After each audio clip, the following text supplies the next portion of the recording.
اللہم صلی علی محمد وعلی آل محمد وبارک وسلم۔ تمام سننے والوں کو السلام علیکم۔ سورۃ النساء آیت نمبر 127 سے لے کر 134 تک۔ اعوذ باللہ من الشیطان الرجیم، بسم اللہ الرحمن الرحیم۔ وَيَسْتَفْتُونَكَ فِي النِّسَاءِ قُلِ اللَّهُ، کہہ دیجئے اور فتویٰ پوچھتے ہیں آپ سے، فی النساء بارے میں عورتوں کے، قُلِ اللَّهُ کہہ دیجئے اللہ، یفتیکم فتویٰ دیتا ہے تم کو، فیہن ان کے بارے میں، وما اور جو چیز یتلا تلاوت کی جاتی ہے، علیکم تم پر، فی الکتابی کتاب میں، فی یتامی بارے میں یتیم، النساء عورتوں کے، اللاتی وہ عورتیں کے، لا تؤتونہن نہیں دیتے تم جن کو، ما کتبہ جو لکھا گیا، لہن ان کے لیے، وترغبون اور خواہش رکھتے ہو، ان تنکحوہن کہ نکاح کرو ان سے، والمستضعفین اور ضعیف بے کس، من الولدان بچوں کے بارے میں، وان اور یہ کہ تقوموا قائم رہو تم، لیلیتامی یتیموں کے لیے، بالقسط انصاف پر، وما اور جو کچھ تفعلوا تم کرو گے، من خیر بھلائی سے، فإن تو بے شک اللہ اللہ، کان ہے بہ اس سے، علیما باخبر۔ فرمایا اے پیغمبر صلی اللہ علیہ وسلم، لوگ تم سے یتیم عورتوں کے بارے میں فتویٰ طلب کرتے ہیں، کہہ دو کہ اللہ تم کو ان کے ساتھ نکاح کرنے کے معاملے میں اجازت دیتا ہے، اور جو حکم اس کتاب میں پہلے دیا گیا ہے وہ ان یتیم عورتوں کے بارے میں ہے جن کو تم ان کا حق تو دیتے نہیں، اور خواہش رکھتے ہو کہ ان کے ساتھ نکاح کر لو، اور نیز بیچارے بے کس بچوں کے بارے میں، اور یہ بھی حکم دیتا ہے کہ یتیموں کے بارے میں انصاف پر قائم رہو، اور جو بھلائی تم کرو گے اللہ اس کو جانتا ہے۔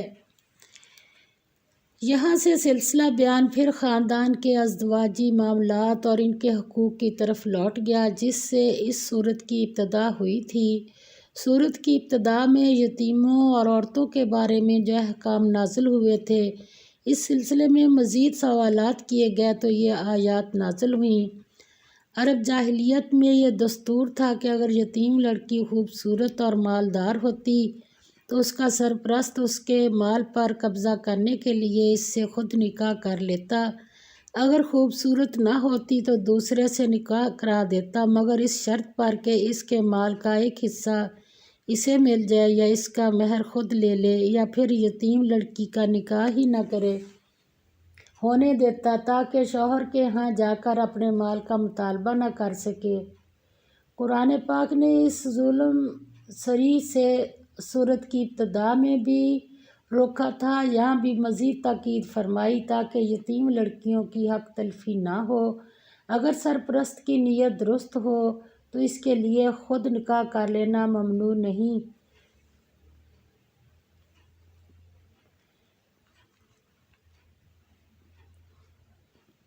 اور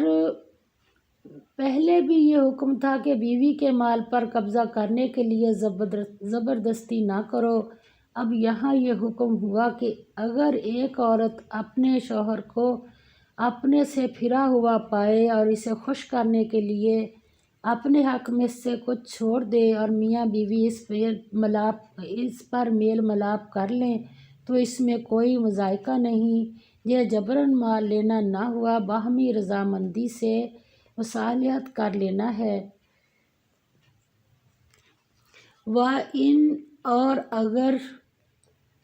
امرأۃ کسی عورت کو خافت اندیشہ ہو، من بعلہا خامد سے نشوزن خامد اپنے سے نشوزن زیادتی یا بدسلوکی کا، او یا اعراضاً بے رخی کا، فلا تو نہیں جناح کوئی گناہ، علیہما ان دونوں پر، ان کے یصلحا صلح کر لیں، بینہما درمیان اپنے، صلحاً صلح، والصلح اور صلح خیر بہتر ہے، وحضرت اور موجود ہوتا ہے، الانفس ہر نفس میں، الشح بخل یا تنگی، وَإِنْ اور اگر تحسنوا حسن سلوک کرو، وَتَتَّقُوا اور پرہیزگاری کرو، فَإِنَّ اللَّهَ تو یقیناً اللہ کان ہے، بما اس سے جو تعملون تم عمل کرتے ہو، خبیرا باخبر۔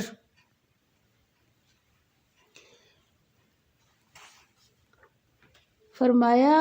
اور اگر کسی عورت کو اپنے خامد کی طرف سے زیادتی یا بے رغبتی کا اندیشہ ہو تو میاں بیوی پر کچھ گناہ نہیں کہ آپس میں کسی قرارداد پر صلح کر لیں، اور صلح خوب چیز ہے، اور طبیعتیں تو بخل کی طرف مائل ہوتی ہیں،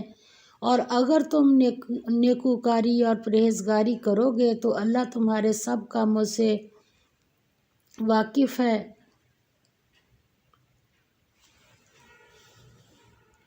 ام المومنین حضرت عائشہ صدیقہ رضی اللہ تعالیٰ عنہ فرماتی ہیں، کوئی شخص جو اپنی بیوی میں رغبت نہ پائے، بڑھاپا وغیرہ ہو اور وہ اسے علیحدہ کرنا چاہتا ہو، اور بیوی کہے کہ مجھے نہ چھوڑو اور جو چاہو مجھے دے دو، یعنی اپنے حقوق سے دستبردار ہو جائے، وہ کہتے ہیں کہ اگر دونوں راضی ہو جائیں تو کچھ حرج نہیں، بخاری کی حدیث ہے۔ سیدہ عائشہ رضی اللہ تعالیٰ عنہ سے فرماتی ہیں کہ جب سودا رضی اللہ تعالیٰ عنہ ضعیف ہو گئیں اور انہیں اندیشہ ہوا کہ آپ صلی اللہ علیہ وسلم انہیں طلاق نہ دے دیں، تو انہوں نے آپ صلی اللہ علیہ وسلم سے کہا، مجھے طلاق نہ دیجیے، اپنے پاس ہی رکھیے، اور میں اپنی باری عائشہ کو حبہ کرتی ہوں۔ تو یہ آیت نازل ہوئی۔ چنانچہ آپ صلی اللہ علیہ وسلم نے ایسے ہی کیا، گویا ہر حالت میں صلح ہی اچھی ہے۔ آگے فرمایا، وَلَن اور ہرگز نہیں، تستطیعوا تم کر سکو گے، ان یہ کہ تعدلوا عدل کرو، بینہ درمیان، النساء عورتوں کے، یعنی قدرتی میلان جو ہے وہ ضروری نہیں سب کے ساتھ ایک جیسا ہو، یہ اللہ نے خود ہی بتا دیا۔ وَلَوْ اور اگرچہ حرصتم حرص کرو، کتنا ہی چاہو تم، فلا پس مت تمیلو جھک پڑو، کلا پوری طرح، المیلی جھک جانا، فتذروہا پس چھوڑ دو دوسری کو، کالمعلقاتی جیسے کہ معلق ہے، وَإِنْ اور اگر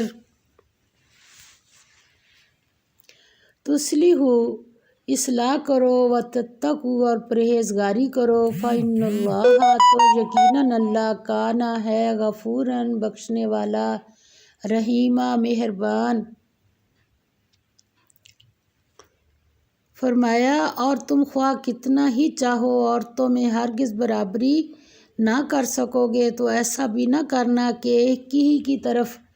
ڈھل جاؤ اور دوسری کو ایسی حالت میں چھوڑ دو گویا ادھر ہی لٹک رہی ہے، اور اگر آپس میں موافقت کر لو اور پرہیزگاری کرو تو اللہ بخشنے والا مہربان ہے۔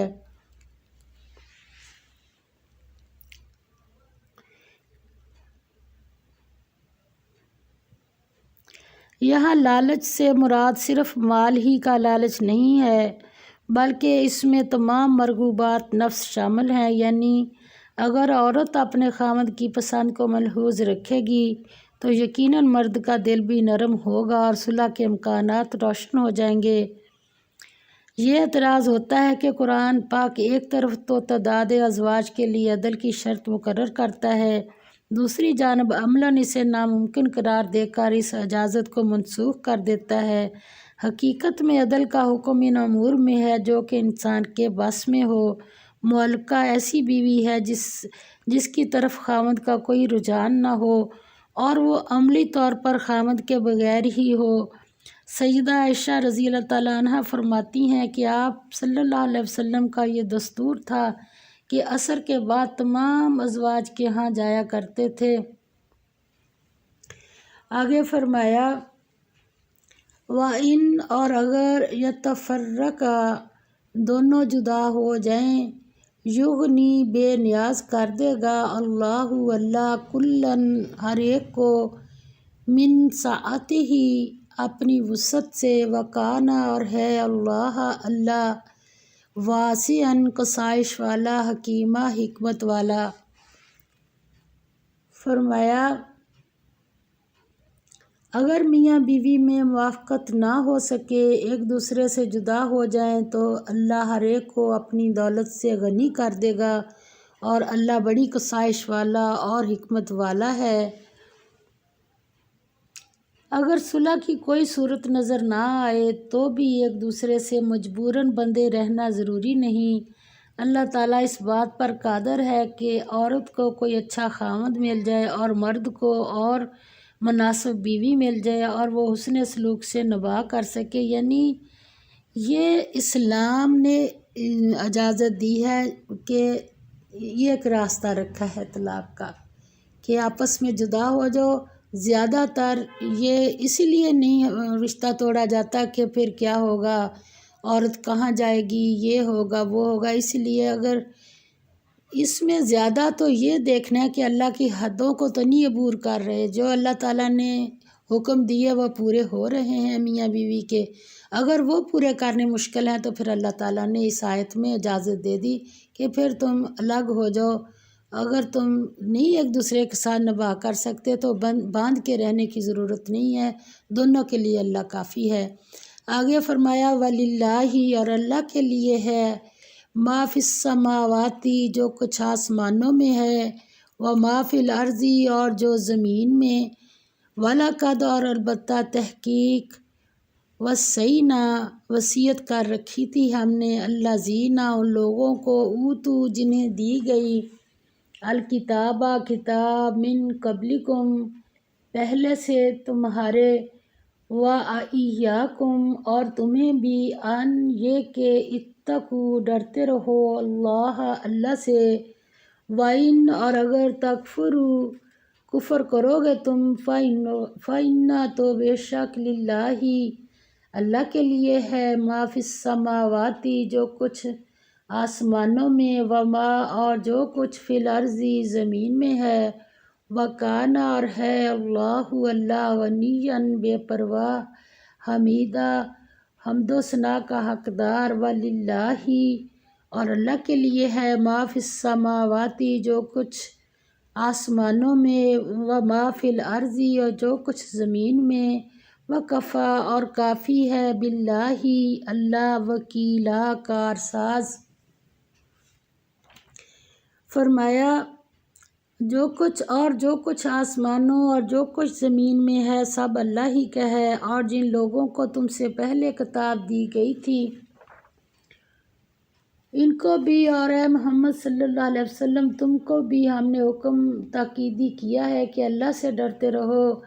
اور اگر کفر کرو گے تو سمجھ رکھو کہ جو کچھ آسمانوں میں اور جو کچھ زمین میں ہے سب اللہ ہی کا ہے، اور اللہ بے پرواہ اور سزاوار حمد و ثناء ہے۔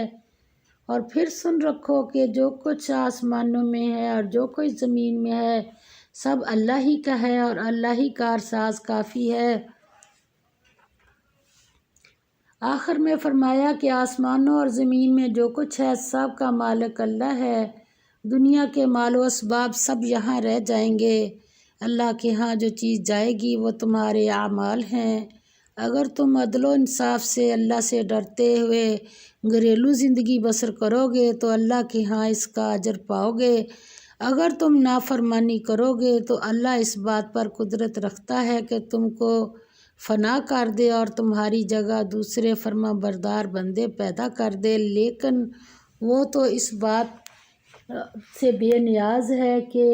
کون اس کو مانتا ہے اور کون نہیں۔ جو دنیا چاہے گا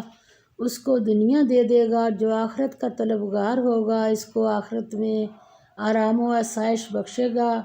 وہ ہر ایک کی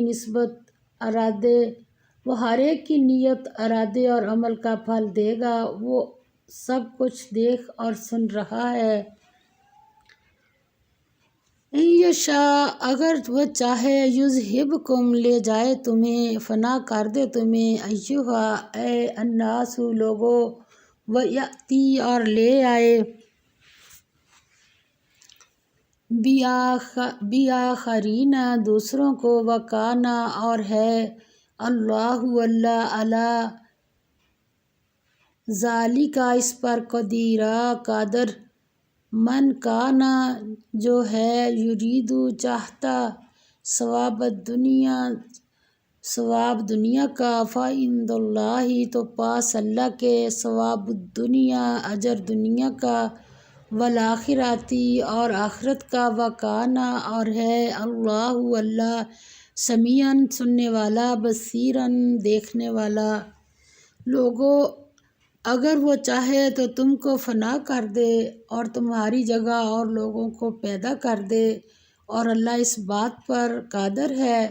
جو شخص دنیا میں عملوں کی جزا کا طالب ہو تو اللہ کے پاس دنیا اور آخرت دونوں کے لیے اجر موجود ہے، اور اللہ سنتا دیکھتا ہے۔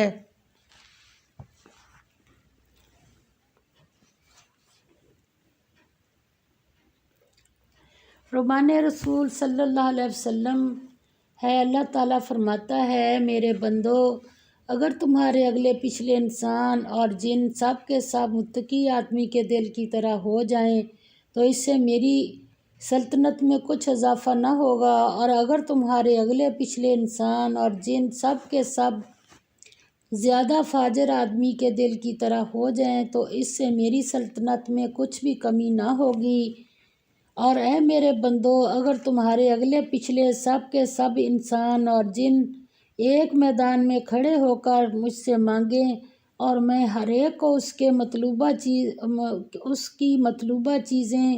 دے دوں تو جو کچھ میرے پاس ہے اس میں کوئی کمی نہ آئے گی مگر اتنی